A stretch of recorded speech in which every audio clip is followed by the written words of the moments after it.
Hey everybody, welcome back to Quali-Tea time. A little late, and honestly that's the first part of my news. I've been a little bit under the weather lately. I don't know exactly what's going on, but yesterday I woke up feeling tremendously lethargic, and I just felt completely like death despite getting about 12 hours of sleep.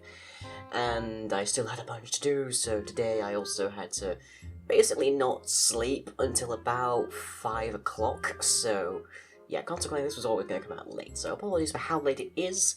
I think it is just a couple days of bug or something. I think I'll be fine by Christmas Day, pretty much.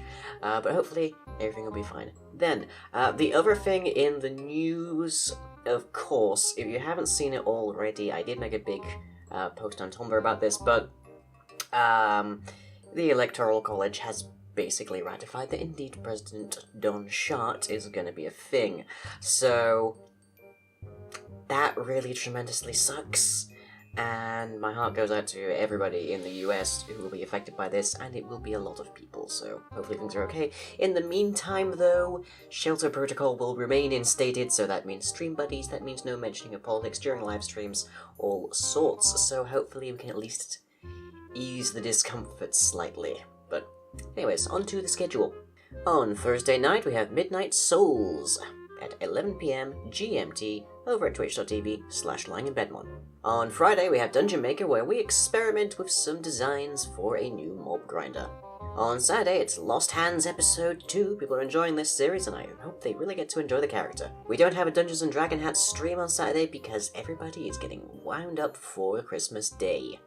So, instead, I'll be watching a movie. Catch me at 9 PM GMT over at twitch.tv/lyinginbedmon. On Sunday, it's Spring Realms as we look into how the new dungeon works with its weaponized lore. On Tuesday, it's Edgington as we talk about what's going to be happening down in 2017. And we also have York Dwarves Live number 69 at 9 PM GMT over at twitch.tv/lyinginbedmon. On Wednesday, it's Mating 2 as the Maid and the Apprentice venture into the Erebus. Gonna say right now this one might not happen purely because this is an incredibly busy week for everybody involved. So, if not, it'll be a Book of Line. And that brings us to the questions. So as always, these are drawn from the comments section of the preceding video, and if you have anything you want to ask me, drop it down in the comments below. So our first question comes from Samantha Priest. How do you drink your tea regularly? Strong like bull, with lots of sugar and a little bit of milk. Sophie Smith Campbell asks, do you play any instruments? Would you like to learn any? Well, my popular opinion, I can sing. I am very markedly the least musical person in my family. My brother is a music teacher, my mother is a concertable bassist, and my dad runs a disco business on the side, so yeah, fairly musical. And then there's me. I make YouTube videos. Would I like to learn any? Once upon a time I wanted to learn the drums, but these days I don't think my brain could take that these days. I would settle for just being a better singer, I guess. AI13 asks, does the Enderman belong to the god of travel? Ooh, this is an interesting one. So, the Enderman does belong to the god of travel, which is Aeneas, the builder of vessels. But Ender pearls don't. See, there's a very distinct line to draw with the gods of motion inside of Spring Realms, because we have Aeneas, the builder of vessels, who is broadly speaking the overall god of motion, and then we have Phoenix of the bow, who is the god of projectiles, archery, that kind of thing.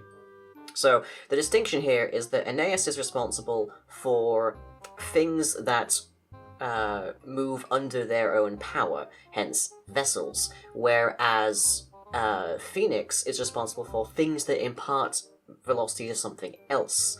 So, consequently, bows, guns, that kind of thing, catapults, are all under Phoenix's domain. So the distinction here is, Endermen are native, I guess you'd say, to the domains of Aeneas, because they warp around, teleporting, that kind of thing.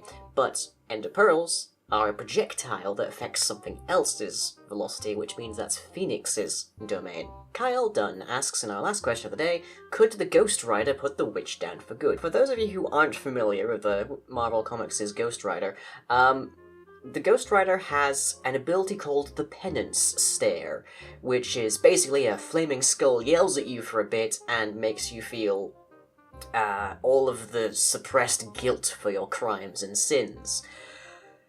And you would indeed think that that would put the witch down in a very bad way, because of course the witch has killed over 135,000 people, which in a world where mostly everybody is immortal is quite a feat.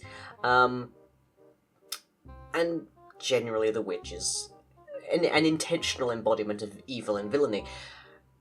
However, there's a few precedents in Marvel Comics where people can withstand the penance stare because they don't feel any guilt for what they've done.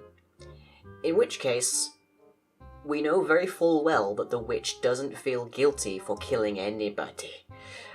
As they have literally themselves said it, in my position you would do exactly the same thing. Under most circumstances, the Ghost Rider would absolutely take down somebody who'd kill hundreds of thousands of people, but the witch doesn't care. And on that cheery note, it's time to end, so I hope you've all enjoyed, and I'll catch you all next week, hopefully with some footage from Christmas Day.